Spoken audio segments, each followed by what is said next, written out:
Laws of reflection. Why do mirrors have a silver coating on one side of the glass?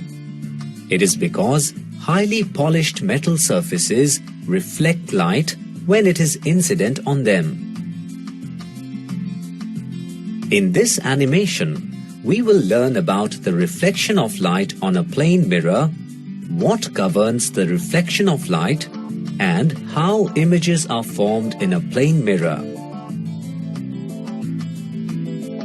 Let's assume XY to be a plane mirror coated with silver coating on the underside.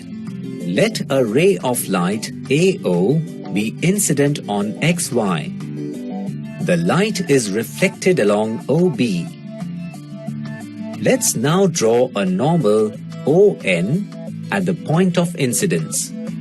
The angle AON formed by the incident ray and the normal is called the angle of incidence, or I. The angle BON formed by the reflected ray and the normal is called the angle of reflection, or R. Observations from experiments have shown that the incident ray, the reflected ray and the normal drawn to the reflecting surface at the point of incidence all lie in the same plane. Also, the angle of incidence is equal to the angle of reflection. These observations are called the laws of reflection. Let's now see what is angle of deviation and how it is related to the laws of reflection. Consider a ray of light AO incident on a plane mirror XY, which is silver coated on the underside. The light is reflected along OB. Let's mark the angle AOX as alpha. This angle is called the glancing angle.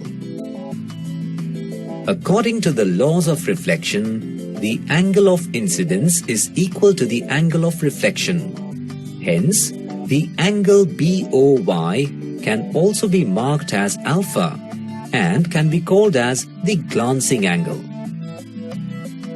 When light is reflected from a mirror, it is deviated from its original path. Here, the original path can be marked as OC. This means that the angle AOX or BOY or alpha is equal to the angle COY. From these observations, we can conclude that the angle COB is equal to 2 times alpha. The angle COB is called the angle of deviation, or D. Since D is equal to 2 alpha in general, we can say that the angle of deviation of a ray by a plane mirror is twice the glancing angle. We all know that an object placed in front of a mirror will form an image behind the mirror also. Let's now learn about the image formed by a plane mirror.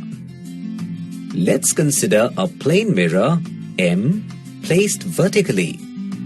Let a ray of light AO fall on M and reflect along OB. The normal ON can be drawn to the mirror at O.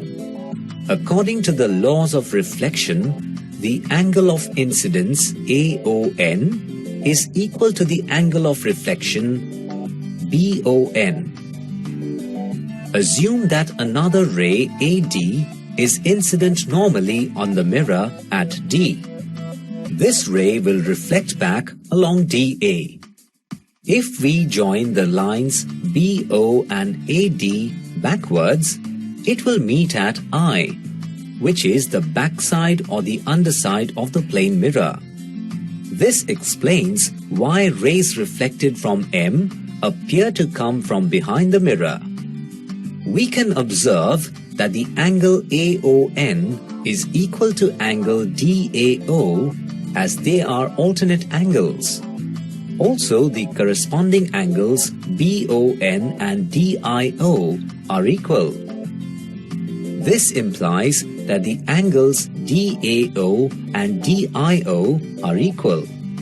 Hence, the triangles ODA and ODI are congruent. This also implies that AD is equal to DI and AO is equal to OI. From these observations, we can conclude that an object and its image in a plane mirror are at equal perpendicular distances from the mirror. Let's recapitulate the key points covered in this animation.